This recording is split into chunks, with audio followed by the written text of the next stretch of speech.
සියම් මහනිකායේ අස්ගිරි මහවිහාර පාර්ශවයේ අභිනව අනුනායක පූජ්‍ය නාරම්පනාවේ ආනන්ද ස්වාමීන් වහන්සේ වෙත සන්නස් පත්‍රය පිළිගැන්වීම වෙනුවෙන් පැවති උත්සවයට සහභාගී වෙමින් ජනාධිපතිවරයා මේ බව කියා සිටියා. මහනුවර ඓතිහාසික මගුල් මඩුවේදී එය පැවැත්වුණේ. අස්ගිරි පාර්ශවයේ කාරක සංඝ සභාවේ නියෝජ්‍ය ලේකකාධිකාරී පූජ්‍ය මුරුන්දෙනියේ ධම්මරතන ස්වාමීන් වහන්සේ සංඝ අනුශාසනාව සිදු කළා.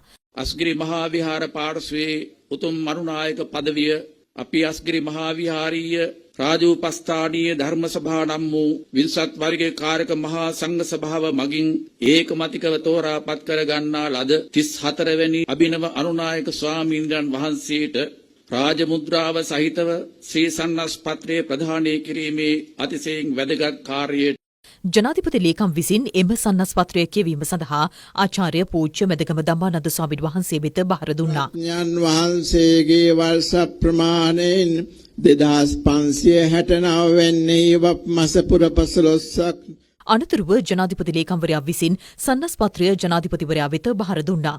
ශ්‍රීමත් අනුනායක අතිගෞරවනීය නාරම්පනාවේ අනතුරුව ජනාධිපතිවරයා නව අනුනායක ස්වාමීන් වහන්සේ වෙත ශ්‍රී සන්නස් පත්‍රය පිළිගැන්වුවා. එම සන්නස් පත්‍රය සහිත රිදී මංජුසාව වැඩ බලන දියවඩන නිලමේ ප්‍රදීප් නිලංග දෑල මහතා බහරගෙන ආසනයේ මත තැන්පත් කිරීමෙන් පසු අනුනායක ස්වාමීන් වහන්සේ ජනාධිපතිවරයා වෙත සමරු තිලිනයක්ද ප්‍රදානය කළා. උදෙසා වන්දනීය මහා සංඝරත්නය අවුරුදු දහස් ගණනාවක් තිස්සේ උන්වහන්සේලාගෙන් ඉටුවිය යුතුයේ අනභිභවනීය මහා මෙහෙවර නොපැකිලව ඉටු කරනු ලැබුවා. ඉන් අනතුරුව ජනාධිපති අනුර කුමාර දිසානායක මහතා උත්සව සභාව ඇමතුවා. මම හිතනවා උන්වහන්සේ මේ අනුනායක පදවියට පත් වෙන්නේ අපේ සමාජය ඒ වගේම අපේ ශාසනය විශාල අභියෝගයකට මුහුණ දී තිබෙන වෙලාව. අපේ සමාජයට යලි අලුත් හර පද්ධතියක් අවශ්‍ය වී තිබෙනවා. මොකද්ද හොඳ දේ? මොනවද වටිනා දේ? බුදුදහමම අපිට උගන්වා තිබෙන්නේ වටිනාකම් සහිත හර පද්ධතිය. හැබැයි සියල්ල සුණු විසුණු කොට විනාශ කොට දමා විකෘති වූ හර පද්ධතියක් නිර්ණායකම් පද්ධතියක් සමාජ වෙත හිරලා තිබෙනවා. අපි කාටත් කියන්න පුළුවන්ද මේ සමාජය යහපත් කියලා? නැහැ. එක පැත්තකින් විවස්ථාවෙන් පිහිටවන ලද ආණ්ඩුවක් තියෙනවා. ඒ හා සමාන ලෙසම ඒ තරම් බලවත් නොවුන එහෙත් ඒ මතු පිටතලයේ තියෙන ආණ්ඩුවේ තියෙන සියලු අංග උපාංග සහිත කළු පාලනයකුත් අපේ රට තුල තිබෙනවා. දැන් අපි ඉන්නේ මේ දිත්ත ආණ්ඩුකරණේ. එකක් ජනතාව විසින් තෝරාපත් කරගන්න ලද ආණ්ඩුව, අනෙක කළු ධනය අවිබලය විසින් නිර්මාණය කරලද කළු පාලනය. නීත්‍යානුකූල විවස්ථාපිත පාලනයේ සුරක්ෂිතභාවය වෙනුවෙන් කළු පාලනය අපේ හාමුදුරනේ අපි අවසන් කරනවා. ඒ සඳහා තබන ලද පියවර කිසිසේත්ම ආපසු වරන් නැති බව මම අපේ හාමුදුරන් වහන්සේලාට සපත කරලා ප්‍රකාශ කරනවා. මේ අතර මූලික මූලධර්ම 4ක් ඔස්සේ සංචාරක කර්මාන්තය ගොඩනැංවීමට කටයුතු කරන බවයි ජනාධිපතිවරයා මෙහිදී කියා සිටියේ. අපේ මහානායක හාමුදුරන් වහන්සේලා 4 නම විසින්ම මට යම් ලිඛිත ප්‍රකාශයක් එවලා තිබුණා. මම ස්තුතිවන්ත වෙනවා. ආණ්ඩුවක් කියන්නේ විධායක බලයේ තියෙන ජනාධිපතිවරයා පාර්ලිමේන්තුවේ 3න් 2ක් තියෙන ඕනෑම දෙයක් කළ හැකි කියන මනෝභාවකින් ආණ්ඩුවක් යන්න බෑ. මා ජනාධිපතිවරයා ලෙස මා දන්නවා මට තිබෙන සීමාවන් මොනවද කියලා.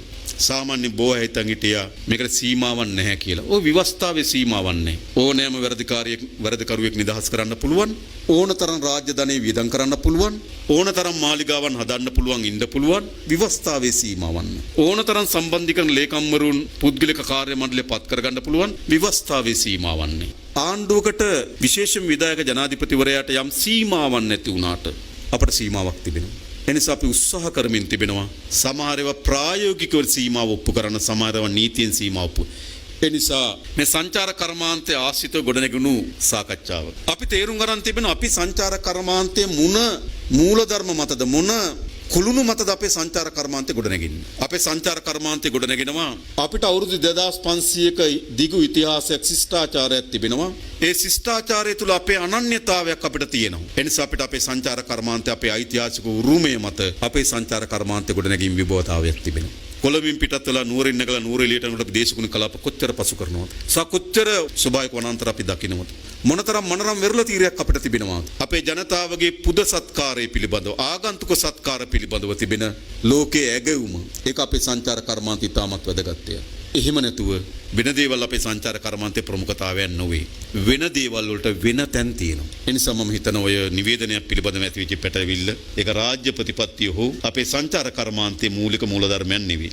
අපි මූලික මූලධර්මයන් හතරක් තිබෙනවා. ඒ මත තමයි අපි සංචාර කර්මාන්තය කොට නැගීමට බලාපොරොත්තු වෙන්නේ. ඊළඟ මම දැක්කා දණ්ඩ නීති සංග්‍රහයේ සංශෝධනය පිළිබඳ සංවාදයක් ඇවිල්ලා තිබුණා. ඇත්තටම දණ්ඩ නීති සංග්‍රහයේ සංශෝධන පාර්ලිමේන්තුවට ඉදිරිපත් කරා. නමුත් පාර්ලිමේන්තුවේ සම්මත කරන්න ඡන්දෙට ඉදිරිපත් කරේ නැහැ. නිකම් විවාද කරලා ඉදිරිපත් කරලා තිබෙනවා. දැන් අපිට අවස්ථාව තිබෙනවා. අවශ්‍ය නම් මේ සංශෝධන තවත් සංශෝධන ගේන්න. ඒත් අවශ්‍ය නැත්නම් තියෙන විදිහට තියාගෙන යන්න. එච්චරයි. මේ කිසිදු නීතියක් අපි සම්පාදනය කරන අපේ පෞද්ගලික කිසියම් වූ වමනාවක් වෙනුවෙන් නෙවෙයි. අපේ මේ නීති සම්පාදනය පිළිබඳ අපි අවබෝධනය කරන්නේ පොදු යහ පැවැත්ම වෙනුවෙන් මේ නීති රාමයේ මොනවා වෙනස් විය යුතුද ඒ පිළිබඳ තමයි අපි අවධානය යොමු කරන්නේ. පාතාලය සහ මද්‍රව්‍ය පාලනය සම්බන්ධව රජය ගෙන යන වැඩපිළිවෙල සම්බන්ධවද ජනාධිපතිවරයා අදහස් පළ කළා. යම් ප්‍රමාණකින් අපිට සැකියාව ලැබුණා මේ මද්ද්‍රව්‍ය පිළිබඳව දොරටුව විවෘත කරගන්න. නෝට අත තියන්න බැරි ළඟා වෙන්න බැරි ප්‍රමාණයේ යකඩ දොරටු වෙහිලා තිබුණා. දැන් අපේ පොලිස්පතිතුමා ඇතුළු පොලිස් දෙපාර්තමේන්තුව සම ශ්‍රී ලංකා පොලිසිය සමත් වුණා මේ දොරටුව තට්ටුවක් දාලා විවෘත කරගන්න. තාම ඇතුළට ගිහිල්ලා අවසන් නැහැ. හැබැයි දොරටුවෙන් ඇතුල් වෙනකොට අපිට පෙන්වන්නේ මොනවද? ඉතාමත් භයංකාර චිත්‍රයක්. කුඩු නිෂ්පාදනාගාර, අවි ආයුධ ගබඩා, කන්ටේනර් වලින් කුඩු නිෂ්පාදනය සම අමුද්‍රව්‍ය, නූතනම පැකට් කඩපු නැති ගිනි අවි, කිලෝ 100 ගණනක් හම්බ වෙන මත්ද්‍රව්‍ය, ඒවට ඇබ්බැහි වුණු මහා තරුණ පරම්පරාවක්, ඒවා අලෙවි කරන මහා යාන්ත්‍රණයක්, ඒ යාන්ත්‍රණයත් එක්ක ගැට ගැහුණු පොලිසිය ඉතා කුඩා ප්‍රමාණයක්, හමුදාවන්ගේ ඉතා කුඩා ප්‍රමාණයක්, රාජ්‍යාන්ත්‍ර ඉතා කුඩා ප්‍රමාණයක්. දැන් අපිට පුළුවන් ඒ චිත්‍රයට මුවා වෙලා ආපහු දොර වහලා අනේ අපි නෑ කියලා එන්න. එහෙම නැත්නම් අපිට පුළුවන් ඒ දොරටුවෙන් අපි තබු පියවර ආපසු වරවන්න ඉදිරියට යන්න. අපි තෝරාගෙන තියෙන මේ මාවත. මම හිතනවා ඒ සඳහා අපිට අද අවශ්‍යයි පුළුල් ජාතික ව්‍යාපාරයක් අවශ්‍යයි. මේ ජාතික ව්‍යසනය අවසන් කළ යුතුමයි. අවුරුදු 21 26 හිරිමල් වයසේ තරුණ තරුණියන් ලක්ෂ ගණනක් මේකට ගොදුරු වෙලා තිබෙනවා. ඒ සමාජ ව්‍යසනයේ තුරන් කිරීම සඳහා මහා ජාතික ව්‍යාපාරයක් ගොඩනැගීමේ අරමුණක් අපි තියෙනවා. අපි සෑම දිනකටම දැනුම් දෙනවා. ලොල්ලුණු අයටයි විකුණන අයටයි ඉවත් වෙනු. ඒ සඳහා මේ සමාජෙම අවදි වී තිබෙනවා. මේ මහා සංග්‍රාමය අපි ආරම්භ කළ යුතු කියලා මම විශ්වාස කරනවා.